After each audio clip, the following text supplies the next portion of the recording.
Okay, so the first question we have is the number of non-empty equivalence relation on the set 1, 2 and 3, and the options are given as 6, 7, 5 and 4. Okay, so just see what is the question saying. We have to find the number of non-empty equivalence relation. So how we can find? There are actually various methods we can do, but the easy method that comes to my mind is bell tree method, right? So what does the method say? The method say first we have to write 1 here, and just below to it also you write 1, and when you will add this 1 and 1 2, so it will write 2 here. This 2 again you will write in the third row, right?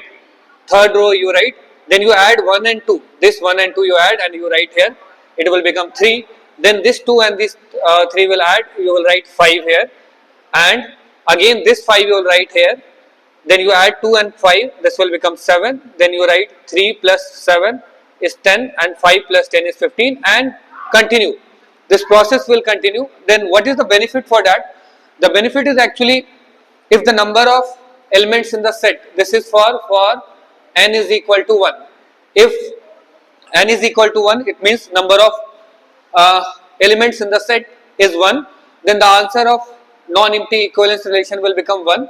This row is for n is equal to 2, this row is for n is equal to 3, and this row is for n is equal to 4, and continuation, right? So what will be the answer for n is equal to 2? 2. What is the answer for n is equal to 3? So we see how many elements we have in this set. Number of elements in this set we have is 3. So the answer in this case will become 5. So this is a easy question given this year.